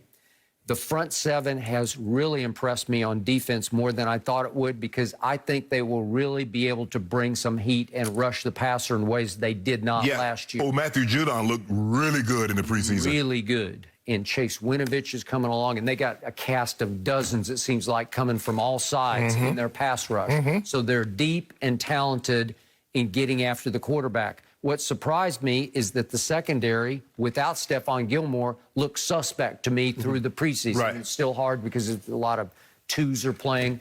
And it's been reported, Skip, Stephon Gilmore is going to start the season on the PUP list. That means he missed a minimum of 6 games. So that means he's got a bad quad. Does that mean he tore his quad? I mean, if he tore it, it could mean a lot more than 6 games. Well, Skip, he missed time last year. And then we had the offseason. And here we are this season. So it's remember, he had contract issues, too. But, Skip, when you look at it, okay, I believe there's one team coming out of the AFC West. That's the Chiefs. We're looking at the AFC South, Indy or Tennessee. The quarterback situation a little scary, so I'm going to lean towards Tennessee. Now, we got 3 teams in the AFC North. Ravens, Browns, Steelers. You believe 1 or 2 teams are coming out of that division. You go to the AFC East. You got the Dolphins, you got the Bills, you got the Patriots. You got 1 or 2 teams. So you're right. There's only 7. There's 7 teams, but that's 6, 8. That's 9. So somebody gonna get left out. It's going to take a bare minimum of 10 wins. We didn't mention Zach Wilson, but he has really impressed me. And I think they're going to be giant killers. They're going to win some games that you don't think they should be able to win just because that kid's electric. I mean, what do you got him going? Winning 5 games, maybe? Which would be pretty good for that team. So so now what can we expect from Mac Jones? Well, we saw him on the biggest stages in college football, and he showed mental and physical toughness because there were a couple of SEC games where he got beat around. But, Skip, I don't believe his receiving core in New England is as good as the receiving core he had in Alabama. But did he live up? Did he Did he meet expectations? Oh, yeah, yes, he did. Yeah, yes. And those are some supreme expectations. Yes, and Skip, I believe the thing that the really good quarterbacks, what they have is great anticipatory skill. They have great anticipation. You're not going to have guys running scot-free like you have in college. A guy that's open by this much, he's wide open. So you better throw to a point and let him run to the football. Because if you throw it and you wait like, oh, he need to get open, DB's closed too good. And it seems to me from what I saw in the preseason, Skip, like I said, I really hate putting a whole lot of stock in the preseason because I know they're not scheming. Teams are about to start scheming for you now. They're plotting and planning. They're lying in wait to get you. Yep. And Mac Jones did say in that final preseason game versus Giants, he held the ball too long because he went down 4 times that he shouldn't have gone down, because that's the one greatest thing about Brady is he's not going to allow that to happen. And guess what? All the quarterbacks. We saw Trevor Lawrence hold the ball too long. We saw Trey Lance hold the ball too long. We saw Mac Jones hold the ball too long. Hey, that's the thing that these young guys got to get. It's not like college where you can just pat the ball and wait for. No. These guys are too good. They pay those guys on defense too. I agree. So we're in lockstep on this, 10-7, but not sure if that's enough to get them in. I know one of those wins. I know one of those 10 wins coming from. I ain't gonna say just yet, but I know one of them coming from. Now that they're going with the kid, that gives me a much better shot, right? Hey, I'm just saying, Skip, I didn't tell you what game. I know 2 wins coming from. I know where 2 wins coming from. I know one big L at home, thanks to the GOAT. No. But I already, I marked this down for my Cowboys. I said they were going to go 12-5, but lose the game at New England. Now I think got a little more of a shot. As a matter of fact, I'm going to buy me a grill. I'm going to Lowe's to buy me a grill. Really? Yeah, I'm about to have me some curry goat. What is that? What day is that? Make sure I buy that grill and have some curry goat. Game 4. Yeah, that's close. That's good. What is it, October 11th? Oh, you can still skew. You got out here in California, you can skew anytime. You can barbecue year-round out here. Really? Yeah. I would not know that. Yeah, you barbecue year-round out here. And go have me some old cowboy, too. Really? Throw cowboy on the grill, too. Okay. So you're saying you're going to barbecue goat on that night. Yep. Is that a prediction? I didn't say that. I'm just, look. I mean, people like barbecue goat. Don't nobody like goat but me. Curry goat? You never had no curry goat? Do you realize that Tom Brady watches the show? I know he watches. You realize that he just heard what you said? Skip, I'm just barbecuing. He just marked that down? I'm going to show him again. Skip, I'm just barbecuing. I'm going to have some chicken. Tom Brady is going to get barbecued in Foxborough, his old stomping ground. I said I'm going to have some barbecue goat. I didn't say Tom Brady. I like goat. I'm going to throw a couple of wings on the grill, some burgers. I don't eat hot dogs anymore because they say one hot dog take 36 minutes off your life. So... I like Diet Mountain Dew with my barbecue, so I will bet you 5 cases right now that the GOAT wins going back to his old stomping grounds. We're in August, and you want to take a bet that's going to happen in September? Well, now we know who the QB is for the New England Patriots, right? And I definitely know who 10 points. The top of 10 points. Yeah. Are you kidding? That's the GOAT going up against a rookie. Really? Oh, come on. Straight up. Really? At home. It's the genius. Oh, it's the home, but it's the home that Brady built. So the house that he built. Yeah. I like it straight up for 5 cases. No, there ain't gonna be no straight. No, as we get closer to the date, it ain't gonna be no straight 5. Ain't gonna be no straight up. Mac Jones is the readiest rookie to play quarterback, so he better be ready for that night. Okay, so he ready. So by him being ready to play against the other rookies, that means he already ready to beat Tom Brady. Yeah, that's what you just said. Barbecued goat. You just said it. I didn't. Shannon, you're giving Brady just a little more motivation. Doesn't really need much of it. But let's talk more Cam Newton. How much did his particular training camp impact the Patriots' decision to cut him? Don't go anywhere. No mercy, no mercy, no mercy, and I won't back down. Now, it was certainly an eventful training camp for Cam Newton in New England. Leading to his release today, he posted a cryptic message on Instagram about loyalty, and then he had to miss nearly a week of practice while dealing with what the team called, quote, misunderstanding of the league's COVID protocols. Shannon, how much did this factor into the Patriots' decision to release him? It factored a lot. Skip, remember we talked about it.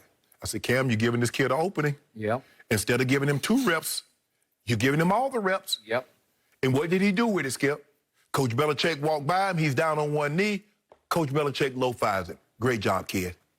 An opportunity that he would not have gotten had Cam Newton had the vaccine. Yep. I believe moving forward, Cam's going to probably have to get the vaccine to go somewhere. Yep. Because teams are not going to accept players that's unvaccinated. Not now. Not now. Yep. Not now.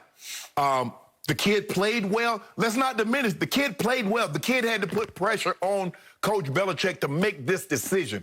If the kid went up there and stunk it up, well, this is a no-brainer. You got to ride with Cam until the kid's ready to play. The kid showed Coach Belichick that Coach Belichick believes he's ready to play right now. So Cam aided this kid's progression because he gave the opportunity to the kid to get a look in practice that he would not have gotten had Cam been there. There's no way he's going to be able to go 30 or 35 because 30 or 35 because Cam's going to get the lion's share of the reps. 35 or 40. 35, 40, excuse me. Yeah. Which is even better than 30, 35. 40 passes. Yeah, he wouldn't have gotten 40 No. passes. So he's getting all the throws, a lot of the throws. Maybe he gets 2 reps, 3 reps. So maybe instead of 30 or 5 or 40, maybe he's 15 of 20. Yep. We'll never know. But Cam opened that door. Cam being unvaccinated, missing, Coach Belichick said that's not part of the team. And you missed time last year because you got COVID. Yep. You missed time this year because of the protocol that unvaccinated players got to miss X amount of time.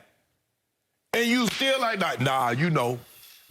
Hey, I told Coach Belichick, hey, Coach, I'm going to get this back. First of all, once I got it last year, and they said, okay, once they got the essential workers out the way and they got the elderly out the way and the high risk, man, I'm in line.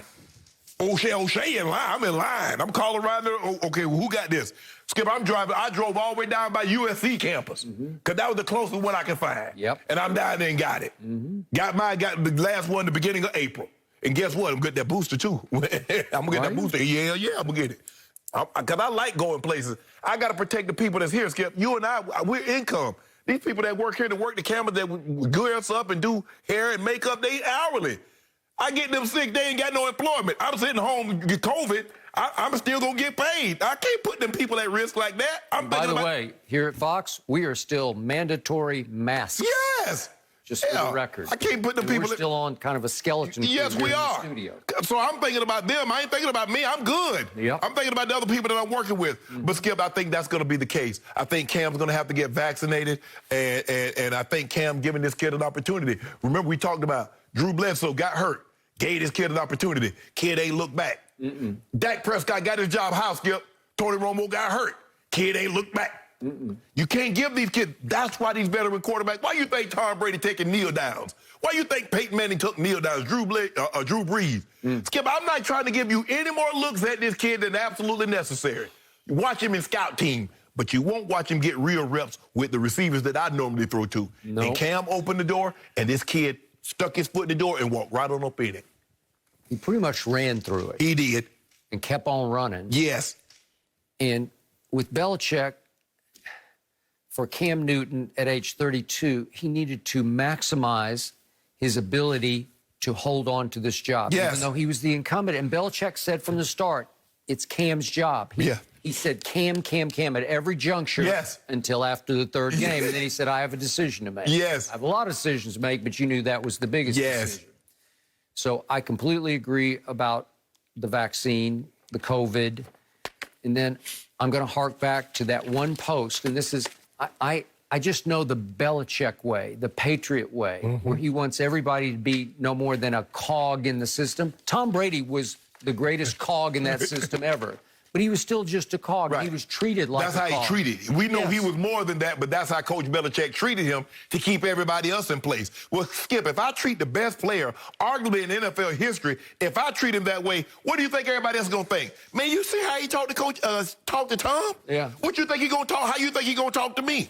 I'll never forget the story Chad, then Ocho Cinco, told me about his first day at Patriot camp, film session. Yes. And Belichick throws in a tape of the disaster, the debacle against the Jets the previous year, in which Tom Brady stunk it up.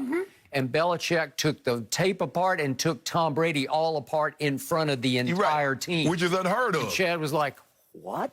Yes. Sent the message. Yes. He's just another cog in my system. Right. I'll treat him the same way I treat everybody else. So after the first game Mac Jones played, that first preseason game, he got a standing ovation, predictably. People are saying, oh, we got our next Brady. Right. And the kid played pretty well. And then the next day, Cam posts on social, loyalty, comma, I deserve it. He said later, no, that was only about my kids.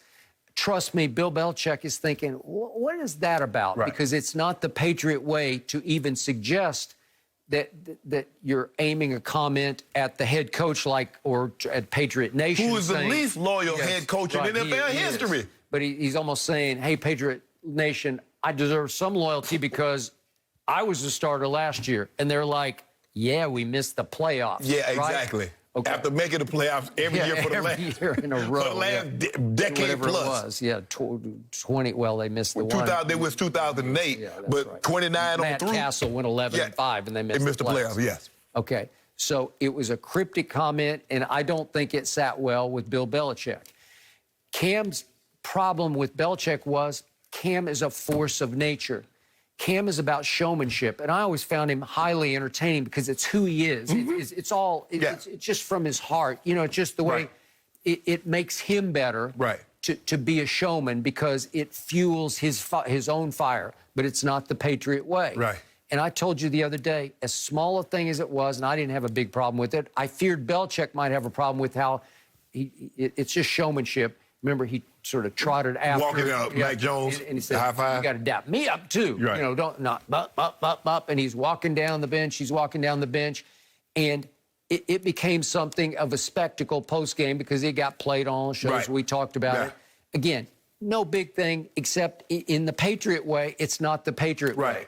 And so anything that get replayed more than once and it's all on field related, it's a big thing to Coach Belichick because he views it as a distraction. Right. He views it as you showing up the team. You're bigger than the team. You're trying to upstage the kid in a way after he played pretty well. Yes. And so last night, Belichick had to sit back and say, do I really? Can I keep that guy as my backup quarterback? Is he going to constantly be sniping at the kid or trying to undercut the kid on social media? Or to Patriot Nation, I deserve a better shot here. Right.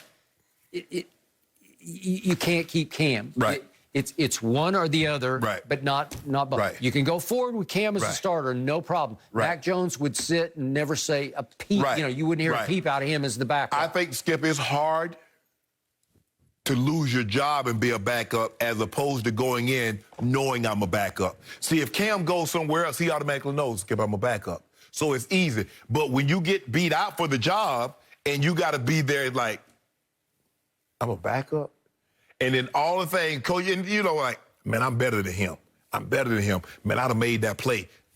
I mean, you're right. I mean, I just don't see a situation where Cam could have stayed there and been the backup. He might can go somewhere else and be a backup because it's already, you're a backup, Cam. You really want to see Cam Newton back up anybody? I don't. Man, he better go on and get this money. Man, they paying $3, $4, $5, $7 million for backups. You better go on there and get this money. You swallow your pride.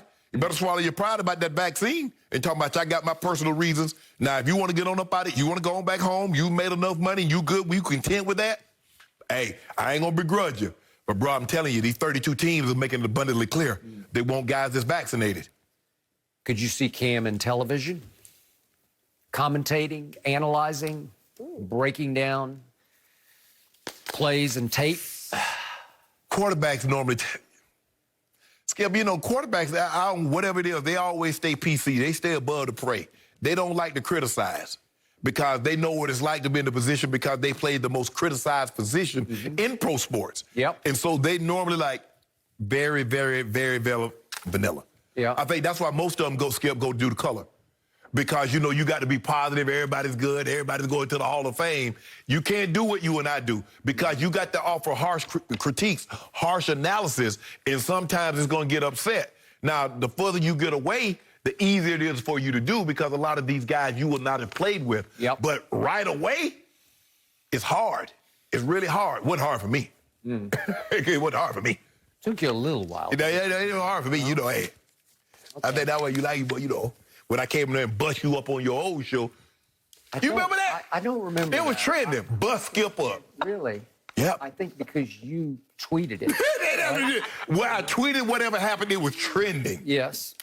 I agree. You have been incredibly candid, and I appreciate that. But there hasn't been a single day you have ever busted me up. Oh, yeah. You busted up a lot of athletes on this show, but not me. I mean, I go home every day. I was like, man, as a matter of fact, Skip, I'm in therapy right now. Yep. I'm like, how much longer can I just keep busting this man up and he keep coming to work? Yeah, I'm in therapy right now. Because you're delusional.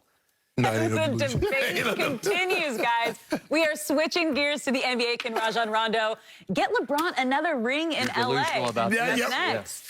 No mercy, no mercy, no mercy. And I won't back down, and I won't back down.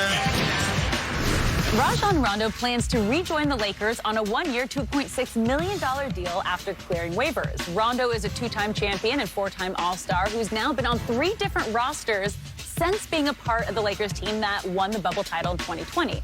Rondo will join LeBron, AD, and their stable of veteran role players to provide depth at point guard behind Russell Westbrook. So, Shannon, how much do you believe Rondo will contribute?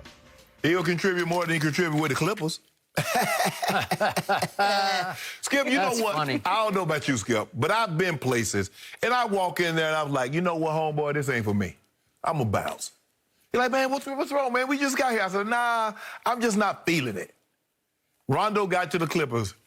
Man, this ain't for me. Maybe it's the personalities. Skip, he has a abrasive personality. He's very matter of fact, very in your face. You do something wrong, you wrong. Ain't no, you a superstar. I got to walk on eggshells. I got to walk on, it's none of that. Remember what he did? Yeah. He won a championship in Boston with Garnett and Pierce and Ray Allen and so Doc you had Rivers. look, everybody know KG. You got to stand up for yourself. Yep. And that's what he was brought up under. Yep. And here he is, this young guy with these veteran role players, these veteran star players. Yep. So, so he learned, okay, this is the way you do it. And he went to Lakers, and for whatever reason, Skip, the Lakers, if you look at Skip, the Lakers and the Celtics is where he's had, he had a great time. He had Sacramento. But if you look at the most success, it's with veteran players that want to win and kind of knows what it takes to win. And so I just felt that the thing was that you thought you were getting playoff Rondo, and it didn't mesh. And I think from the time that he got there, I believe he always wanted to stay with the Lakers. But it's hard to turn down Atlanta's $15 million when the Lakers are going to only offer you 2.6. Agreed. So he's back home. He's going to play 18 to 20 minutes. Caruso is playing 21 minutes. Maybe he gets Caruso minutes. But I believe he'll be somewhere around that. They'll define his role, what they expect of him, and he'll do unbelievable, better than what he did with you guys. I thought he was made for my guys. No, you guys made for trash. And I believe that the great Jerry West, overseeing the Clippers, masterminded Rondo to Atlanta, and then at the trade deadline back to the Clippers, where he went and got his money so that Atlanta could pay him because the Clippers couldn't pay him what he needed and wanted. Right. So he comes back in, and I thought it would be the perfect fit. I thought he'd be the quarterback, the distributor, the sort of calmer down of a team that had blown a 3-1 lead in the bubble to the Nuggets. And I was wrong, because once he clashed with Kawhi at the end of Game 5, it was over. It was just over because he basically called him out and showed him up in front of the world, because it's captured on camera as they're leaving the court after Kawhi had missed what was a desperation 3 from the corner that he didn't feel like was the best shot that they could have gotten. And Rondo's in his face. I'll give you this. Kawhi looked like he said something first, but then Rondo came hard back. Yeah, you know he's not going to back down. Okay, so what happened in the regular season that he played in with the Clippers last year, he averaged 20 minutes a night. Right. Yeah, we're seeing this. Yeah, We're seeing the shot against the Mavericks. Okay. There's the shot, and Kawhi didn't like the position that he got thrust into and airballed it. And then, of course, as they're leaving the court, it looked like Kawhi said something to Rondo, and Rondo got up in his face. And you can see Kawhi say, okay, is that how we're going to do it? And he's walking away, and he probably walked right upstairs and said, I can't deal with this guy. Right. And you know and I know what started to happen. DNP did not play, started happening. He had 5 of those down the stretch of the playoff, including 1 inactive in the very last 3 games against the Suns. he was DNP. And you could just see the handwriting on the wall, out, gone. And then traded, obviously, to Memphis, bought out, back to the Lakers. Okay, the difference in what Rondo was for the Lakers in the bubble, when you were bubble-licious, you won your cubic zirconia ring because you... You're a hater. You got to face the Miami Heat, the 5th seed in the East, in the finals. I don't know how you pulled that you off. make it seem like, okay, the Lakers got to choose who they got to play. They didn't. Okay. They won. They beat Milwaukee. They beat the higher seeds on the other side. They lucked into it, and that's fine because... You got them, and this was even luckier, you got them without Bam and without Dragic. Okay, so it's basically a mismatch. Well, are you going to do took that? Advantage. Are you going to do that for the Bucks? Because they basically got the Nets without Kyrie and James Harden. They did. I'll buy that. Okay, I'll buy that.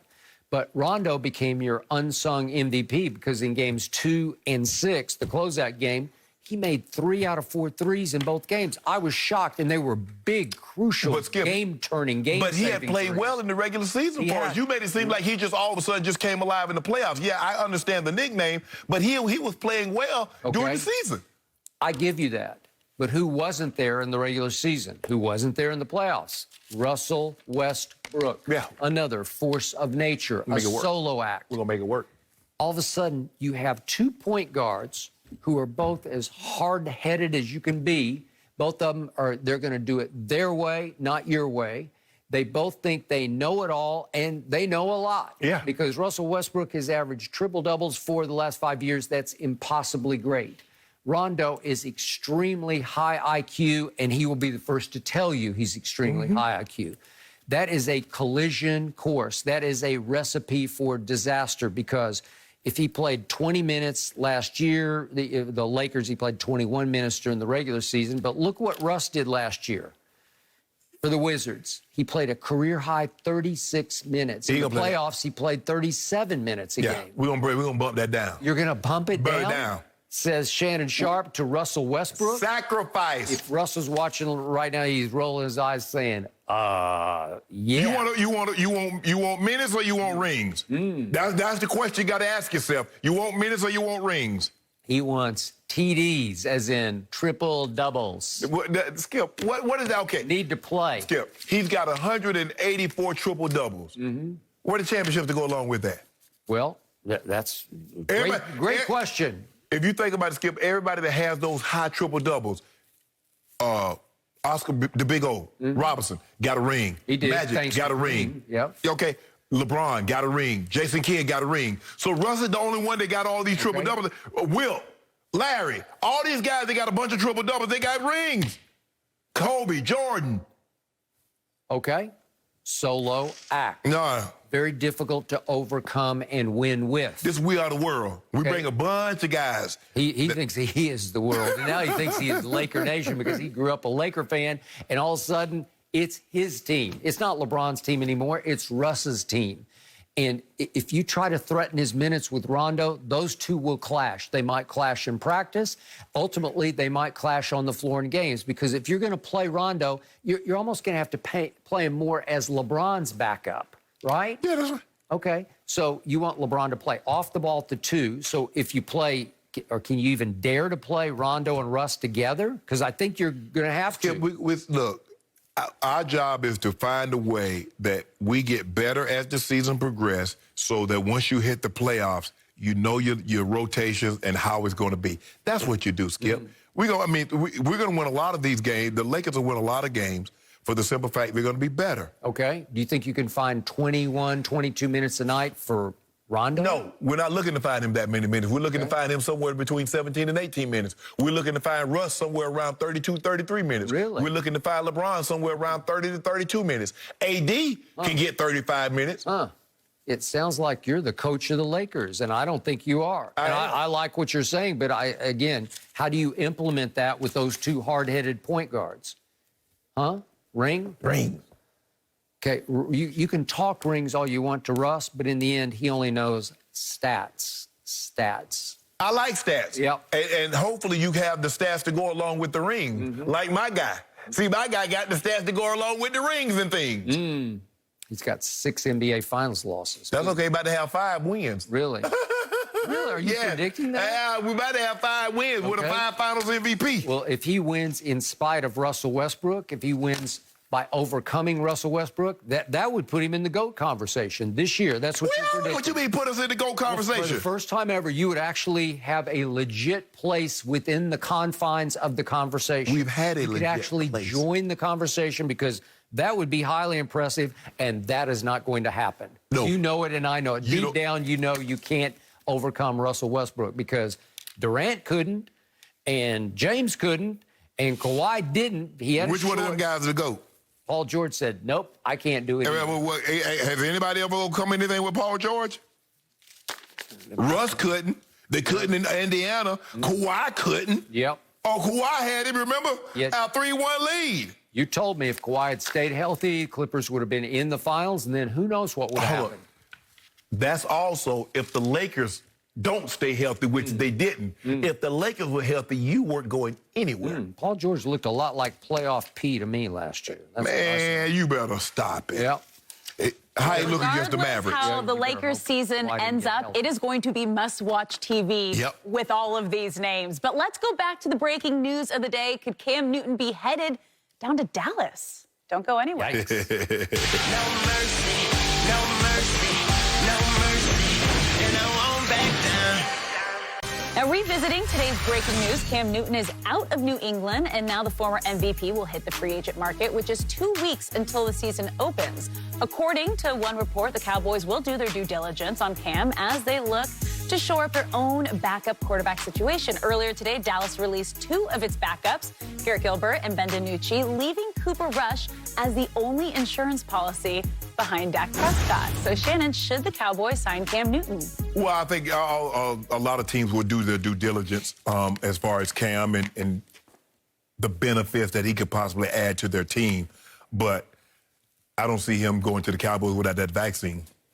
Jerry Jones has made it abundantly clear that he wants all his players vaccinated. Surprisingly, he did. And now, Skip, as a possible thing of employment, what are you willing to do if you don't have a job to get gainful employment? Okay. They should do it. I believe Cam Newton is better than Cooper Rush. There's no question about that. No question. You going into a season when your quarterback hasn't played, your starting quarterback hasn't played in 11 months. He haven't taken meaningful snaps in that length of time. He did not play in the preseason, and you're doing everything you possibly can to get him ready for September 9th, and you don't know how that shoulder is going to react after he has to throw the ball in a ball game meaningful 30 times, maybe even 40 times. Yep.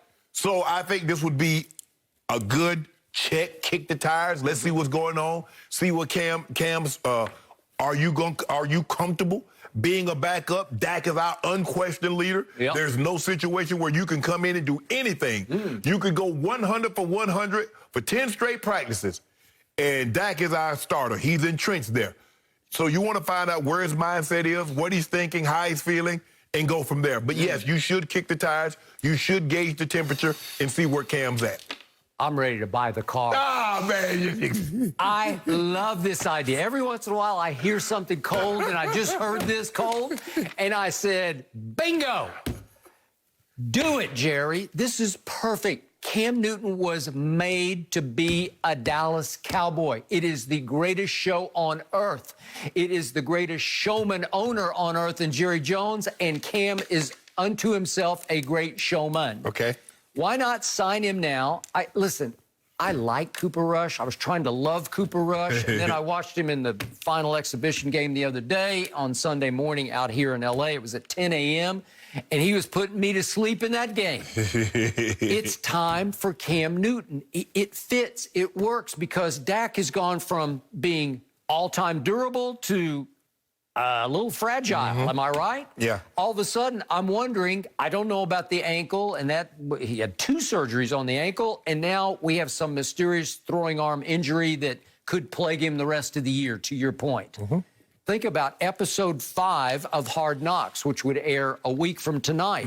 What if Cam Newton takes over episode 5? Would not Jerry love that? Isn't the last episode tonight? No, I think it's 5 times this year. I looked it up last night, and so this is So you the get the second one to tonight last. So wouldn't HBO love that? Right. And again, I would feel a little better about my team because I'm not sure about Dak, but Dak is sure about himself because he's making $75 million. Would he be threatened by backup Cam Newton? No. And would Cam know that he might have an opportunity to play? Yes, he would. So I think they would be a good fit, and they can run the same offense.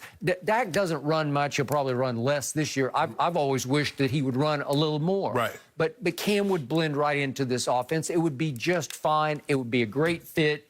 It would be great for Jerry. You know what Jerry's all about, that marquee value. He's about selling tickets and TV viewers as much as winning football games, and Cam is the perfect fit right here, right now for my Cowboys. But to your point, got to go take the injection, and you got to get vaccinated. Well, here's the thing, though, Skip. I don't know if you looked at the Carfax, but this car has, this car has a lot of damage on it, right? Yeah, I don't know. You just told it has 102,000 miles. Yeah, 102,000 miles. And what about the price? What are you looking to spend for a car with this kind of mileage on it? Well, it's going to have to be the minimum, but I think Cam is down to taking the minimum. Right. You take the minimum, and then you put By the way, incentive in. they just redid a couple of contracts, but they did Ty Smith's the other day, and they've got a little bit of cap room to play with. So maybe they could offer just a touch more. Right. But he made a little money already. Yeah, he got 3.5. He got 3.5. Yeah. So I think it's fine. I think at this stage, Cam's, I think he would leap at the opportunity to be part of America's team. I think he'll leap at an opportunity to give them an opportunity to play football and then to continue his career in the NFL. Okay. Well, don't you love the concept? Yeah, I think they should do their due diligence, Skip. You got to. You got to. And the question is, Skip, like I said, you believe that, okay, if Dak's not 100% the whole year and you believe they can win a division, I don't believe they can win a division with Cooper Rush. Well, obviously, and we saw Garrett Gilbert actually played pretty well against the Steelers last year at home. He did okay. He did. They hung in. Right. Ben Anthony DiNucci at Philly. Yikes. And he picked right up. He wasn't a bad man. He was just bad, man. Right? Yeah. So in the end, it's a fit. Do it, Jerry. It's a done deal. This is like silver platter. Any player that was great once upon a time, you wanted to go to the Cowboys. It's just you wanted to finish it with the Cowboy. He's got Cowboy written all over him. Am I right? Why? Because he has a big, outstanding personality, and that fits the showmanship that goes to the Cowboys. Yeah. Okay. And he's had his share of hard knocks, so we got to get him on episode 5 of Hard Knocks and bring it home. Oh, so that was going to be the episode of Jerry talking to Cam on the phone, having him in his office. He will. It's beautiful. It's made in Hollywood. I can't what do I always call Dallas, Texas? It is Hollywood, Texas. No. Here we go. Skip, I'm with Thank you. First thing that popped in my head, I'm like, do it. Perfect. Done. I love it. But we're moving on to Tampa Bay. Just throw shade at Aaron Rodgers. Yep. You'll want to check this out next. Let it go. No mercy, and I won't back down. Well, we all know Aaron Rodgers failed to convert a third down late in the NFC Championship game. And while most people think he could have scrambled for a touchdown, Bucs linebacker Devin White thinks that would have been a very bad idea for the Packers quarterback. White told NFL Films, quote, "That play they said he could have ran, I'm standing right there in the end zone. Do you think Aaron Rodgers can beat me to the end zone?" No, sir. So, Shannon, you've said that Aaron should have taken off on this play. Do you think he would have scored? Well, yes, I do. And he doesn't need to get all the way in the end zone, Devin. He just needs to get to the pylon. He just needs to break the plane to the goal line. So he doesn't need to get halfway, all the way, 3/4 of the way into the end zone. And Skip, even if he doesn't make it, 4th and 2 is a lot better than 4th and 8. So now you put a decision on Matt LaFleur's plate now. Are we going to kick a 22-yard field goal, or are we going to go from 4th and 2? I believe they go for it from the 2-yard line. So I do believe Aaron Rodgers would have made it, and even if he did not make it, it's not going to be 4th and 8 from the 8-yard line. It's going to be 4th and 2 at the bare minimum. But I believe he gets the ball in. I believe he crosses the plane. And I will requote the great Devin White. No, sir. There is no way he would have made it because, again, Devin is playing the pass. But if Aaron takes off, who's faster, Devin White or Aaron Rodgers? I mean, once upon a time, maybe Aaron would have been faster. No, you skipped Devin White's faster. But look where he's going to have to come through a guy. He just shrugged him off. He just shrugged him off. That's all I need you to do. Because guess what you're doing? When you're shrugging him off, that means you're not coming forward towards me. So that gives me an extra It wasn't step. a blocker. It was a receiver trying to get free of Devin. Right. Okay. That's what I'm saying. So you got to disengage him. You got to, like you said, shove him, run around him. Aaron Rodgers is on the move. Okay, but Devin White is cat quick. Yes. And so instinctive and instant. And he would have just, there's no way. Because Aaron's still at like the 10-yard line. In fact, he would have met him at the 3-yard line. No, but even if it's the 3, Skip, now that's better than at the 8-yard line. Look at this. Oh, yeah, he gone. He gone racing to the pylon. He's gone? To the pylon. Aaron's 37 years of age, right? Hey. Throw that head back, Aaron, and just run for your life. Like my grandma used to say, son, run for your life. Skip, I heard a lot of people, man, you weren't open. I said, I tell you what, I wish John would have thrown it to me, and so we could have found out just how open I was. But don't worry about it. We're going to call that play again, and next thing you know, I'm standing in the end zone. I guess I was open after all, huh? Well, I hate to remind you, but Aaron Rodgers, because of that sequence, fell to 1-4 in NFC Championship I know what he was. Is that good? I know what his record is. Is that good? No, it's not good. Okay, and in the fourth quarter, he pretty much stunk it up against Tom Brady. And on that sequence, it was 1st and goal at the 8-yard line. And maybe we should see. No, we don't need to see it. Skip, we're talking about a particular play. Wait a second. 1st and goal. What was that? Who was that? I think Lazard. It was Lazard. What is this? You could have run that and airmails Devontae, and then here's the play of plays. This is for all the marbles, Aaron, and instead of running, you throw it across your body, trying to wedge it between 2 defenders who both have leverage on Devontae Adams. I believe Aaron Rodgers, if he takes off and runs, he pumps, it holds him, he gonna race him to the side. He gonna race him to the pylon. Skip, all you gotta do is just hit the pylon. That's a tub. Okay, Tom Brady on that sequence, he had a similar sequence in that same game, and on 1st and goal from the 8, he just throws a touchdown pass, and it's game over. Well, the guy was wide open. Okay. Who was wide open on any of those sequences? Okay, well, it looked like Lazard actually had a step. Well, Lazard ducking. They throwing the ball to him, and he ducking like it's a bat out there on the field or something. Normally, if somebody throws something on the football field, it's the football. Catch it. I think Aaron Rodgers threw a rocket 2 yards over his head. I'm not sure he was throwing He it. ducked. Huh? What are you ducking for? It's the football you playing for. You're a receiver. If somebody's throwing something out, it's the football. Catch it. Tom Brady won at Lambeau Field. Aaron finally got a home NFC Championship game and couldn't even catch. We're going to run it back. Run it back. Good morning, guys. Run it That back. does it for us today. We'll be back tomorrow at 9:30 Eastern.